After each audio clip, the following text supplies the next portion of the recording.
Alors bonjour à tous et bienvenue dans cette nouvelle vidéo. Alors vous avez forcément entendu parler de lui, il s'agit de la terreur des manifestants. J'ai nommé Alexandre Benalla, le bagagiste, soi-disant chargé de mission de l'Elysée. Qui est cet homme au pouvoir presque inégalé, qui a même accès au secret défense de la nation? J'ai entendu dire qu'il était en charge de logistique, notamment des bagages. N'importe quoi!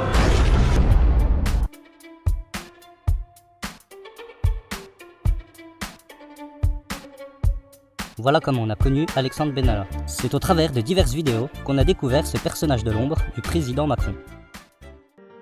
C'était pendant une manifestation, le 1er mai. On voit des CRS accompagnés d'Alexandre Benalla et un autre type. On les voit donc, Benalla il a même un brassard de police, un casque de CRS, et on les voit frapper des manifestants. Donc c'est de là que part l'affaire. Ces violences dénoncées n'ont pas trouvé d'écho dans la presse jusqu'au 18 juillet 2018, lorsqu'à la une du Monde, l'identité de l'homme à la visière est révélée, jusque-là non identifié. C'est donc Alexandre Benalla, le chargé de mission au sein du cabinet du chef de l'État. On apprend également qu'il est accompagné par Vincent Kras, salarié du Rassemblement En Marche, gendarme réserviste, chef d'escadron et collaborateur occasionnel de l'Elysée, équipés comme s'ils étaient des policiers en civil. Alors tous deux sont encadrés par un troisième homme, identifié comme étant Philippe Mizerski. Non, mais j'ai tout dit. Regardez, les gens, est-ce qu'ils parlent de ça? Donc lors de son entretien du 26 juillet 2018 au Monde, Alexandre Benalla explique qu'après le début de l'affaire, le 18 juillet, une personne lui a remis un CD contenant les images de vidéosurveillance montrant les événements du 1er mai. Il y a des gens, ils supportent mal la chaleur et la fatigue. Donc voilà, il était placé en garde à vue avec son collègue, Vincent Kras. Sa perquisition, c'est un vrai sketch. Ils veulent appeler un serrurier, il n'y a pas de serrurier. Un vrai sketch. Après, du coup, ils peuvent pas aller perquisitionner le soir. Ils mettent un scellé, ils y retournent le lendemain. Et le lendemain, ils entrent dans l'appart, il n'y a pas d'armes, il n'y a rien, et il devait avoir un coffre-fort. Il n'y a pas de coffre-fort. L'appart a été vidé par un pote de Benalla qui lui a demandé de retirer ce qu'il craignait. Il y a eu encore aussi une deuxième enquête pour d'autres faits de violence.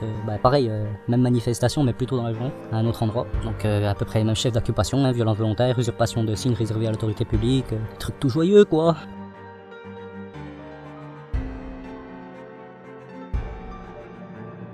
Donc pour comprendre qui est Alexandre Benalla, nous allons remonter le temps. Donc Benalla il vient de la gauche, il a servi pour Martine Aubry, François Hollande. Il a été formé à la sécurité politique par Éric Plumer, responsable national du service d'ordre du Parti Socialiste. Il est à partir de 2010 membre du mouvement des jeunes socialistes, puis il travaille à partir de 2011 pour le service d'ordre du parti. Dans l'équipe de Hollande, il y en a qui disent que Benalla il avait le sang chaud, qu'il s'énervait facilement. En 2012, Alexandre Benalla est aussi chauffeur d'Arnaud Montebourg, et pendant une semaine seulement, après il a été viré par Montebourg parce qu'il aurait fait un délit de fuite suite à un accident de voiture. Donc pourquoi faire un délit de fuite après un accident de voiture Donc je vous confirme ce qui était dans la presse. Ah oui. Il a eu délit de fuite et vous l'avez lourdé. Je vous confirme. Emmanuel Macron quitte Bercy donc le 30 août 2016. Il a rejoint Macron en fait au moment où Macron a quitté ses fonctions. C'est à ce moment-là qu'il se rapproche d'Emmanuel Macron et qu'il va commencer à travailler bénévolement pour En Marche. Donc il se serait même pris la tête avec des gens du service de sécurité du quartier de campagne d'En Marche. Donc il a tenté 3 fois de choper le permis de port d'armes auprès du ministère de l'Intérieur, mais donc 3 fois il a été refusé. Ah ouais, la dernière fois, ce qui paraît, ils ont refusé aussi parce qu'il y a des témoignages qui le décrivaient comme un Rambo. Donc c'est aussi son surnom apparemment au siège de campagne d'En Marche. Voilà, le petit Rambo de la République.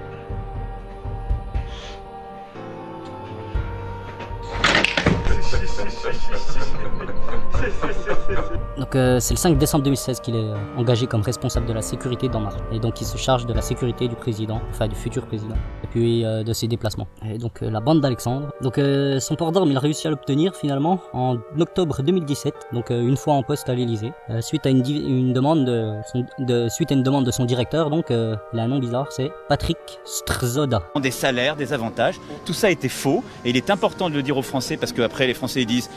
Donc après la victoire d'Emmanuel Macron, c'est là qu'il intègre l'Elysée comme chargé de mission dans le cabinet présidentiel, dirigé donc par le fameux Patrick Strzoda.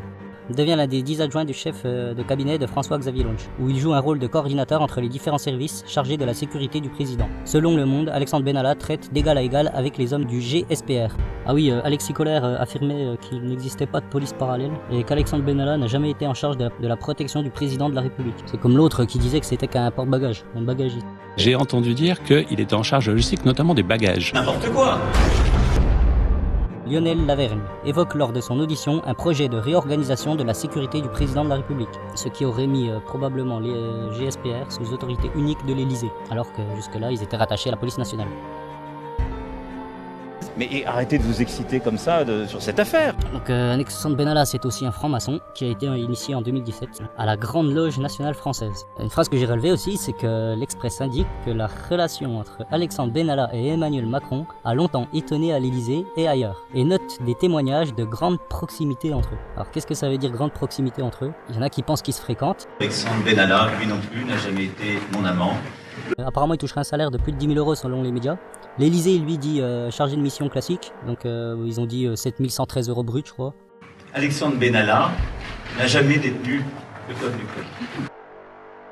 Il s'installe le 9 juillet 2018 au palais de l'Alma, une dépendance du palais de l'Élysée, où selon l'Express, des travaux d'un montant de 180 000 euros auraient été prévus afin de réunir 2 appartements en un, pour une surface totale de 200 mètres carrés. Il dispose aussi d'une voiture de fonction, avec un petit pare-soleil police, phare spécifique et autorisation spéciale. Il est même titulaire d'une habilitation de sécurité de niveau secret défense, pourquoi pas.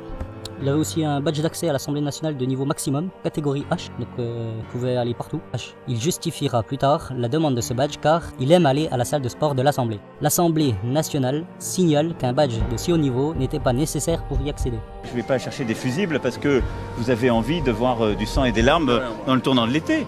Il s'est même vu attribuer un passeport diplomatique, le gars. Donc d'habitude c'est réservé aux diplomates français qui, et du coup ça leur confère une immunité diplomatique, quoi. Donc voilà. Et ça c'était juste après sa mise à pied de 15 jours, en mai 2018. Alors que logiquement il devait être limité à ses fonctions logistiques auprès du président. Il est réserviste depuis le 2009. Alexandre Benalla est entré dans la réserve opérationnelle au grade de lieutenant-colonel en 2017. Donc une promotion que tout le monde trouve indigne parce qu'il n'a aucune référence militaire et aucun cursus universitaire reconnu pour avoir accès à ce grade.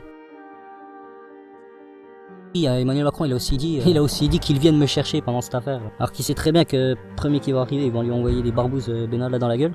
Pas devant les Français. Il était devant ses partisans, tranquille, pépère.